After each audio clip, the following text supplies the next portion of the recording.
애틀랜타 라디오 코리아 5월 16일 화요일, 오늘의 한 뉴스입니다. 막다른 절벽 초읽기에 몰려있는 워싱턴의 최고 지도자들이 사상 초유의 국가 디폴트라는 파국만은 피해가려는 것으로 보입니다.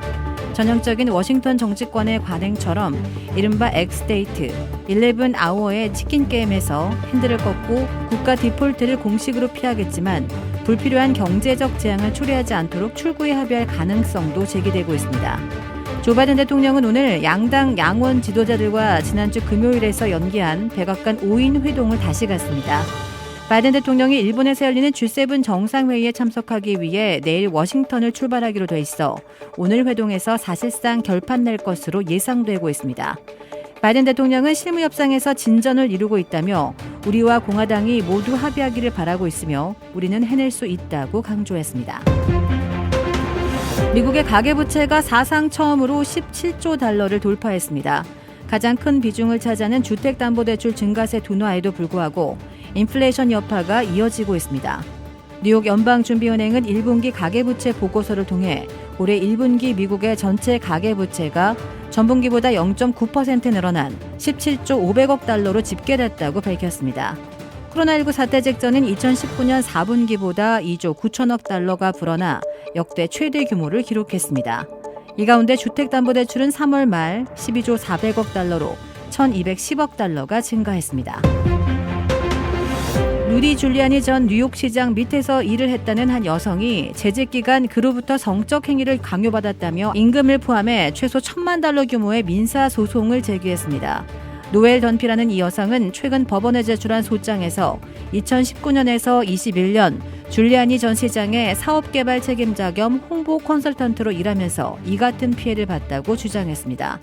던피는 줄리아니 전 시장이 성적인 요구에 충족을 채용 요건 1순위로 꼽았다고 말했습니다.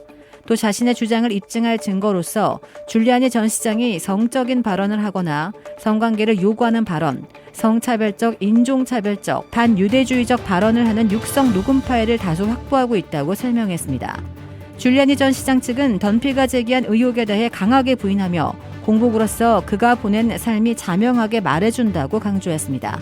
아울러 가능한 한 모든 권리 구제 및 반소 수단을 동원할 예정이라고 덧붙였습니다. 플로리다주의 한 초등학교 교사가 학생들에게 동성애 캐릭터가 나오는 디즈니 애니메이션을 보여줬다가 교육당국의 조사를 받게 됐습니다. 플로리다주의 에르난도 카운티 공립초등학교에 근무하는 교사 제나 바비가 5학년 학생들에게 디즈니 애니메이션 영화 스트레인지 월드를 보여줬다가 교육당국의 조사를 받게 됐다고 전했습니다. 지난해 개봉한 영화 스트레인지 월드는 평화로운 일상을 살던 전설적인 탐험가의 가문의 가족들이 신비로운 미지의 세계에 겪는 이야기를 그린 작품입니다. 이 영화에서는 10대 소년 이든 클레이드가 동성 친구에게 호감을 느끼고 부부는 그런 아들을 응원하는 모습이 나옵니다.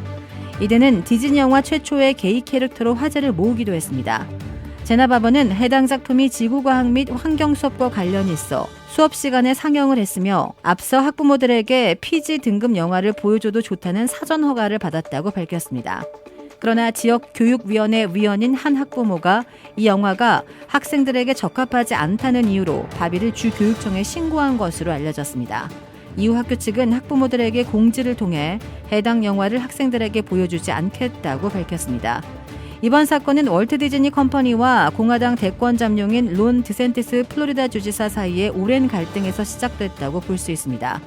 앞서 지난해 5월 보수 성향의 론 드샌티스 주지사는 공립학교 저학년 학생들에게 성적 취향과 성 정체성에 대한 교육을 금지하는 일명 게이 교육 금지법을 제정한 바 있습니다. 디즈니 직원들과 당시 최고 경영자인 밥 체이팩은 해당 법안에 공개적으로 반대 입장을 표명했습니다.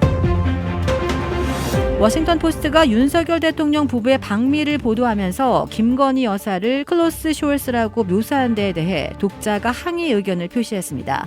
지난 12일 워싱턴 포스트의 독자 코너에는 한국 영부인을 모욕하지 말라는 의견이 가장 상단에 배치됐습니다. 클로스 숄스는 빨래 건조대를 의미하는 단어로 옷을 자랑하거나 최신 패션만 좇는 사람이라는 속어입니다.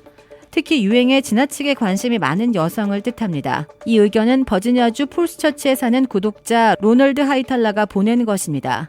그는 해당 기사에서 김 여사는 옷을 자랑하는 것으로 유명한 사람으로 묘사되었다며 기사의 어떤 부분에도 이러한 내용은 확인되지 않았다고 지적했습니다. 이어 이와 같은 발언은 미 정부를 더 어렵게 만든다며 방문객의 의상에 대한 무의미한 부정적인 논평은 무리하다고 썼습니다. 독자가 지적한 기사는 지난 4월 27일자 기사입니다. 이 해당 기사는 패션 분야 기자가 작성한 것으로 질 여사가 브랜드를 과시하지 않으려 한다는 내용에 초점을 맞추고 김 여사에 대한 내용을 곁들였습니다. 결국 질 여사가 수수하게 입어서 김 여사를 돋보이겠다는 내용이지만 클로스 숄스라는 표현 때문에 김 여사를 비하하는 의미가 됐습니다. 나치 독일에 부역하면서 부를 축적한 독일 사업가의 부인 소유의 보석 컬렉션이 경매에서 총 2억 200만 달러에 낙찰돼 화제가 되고 있습니다.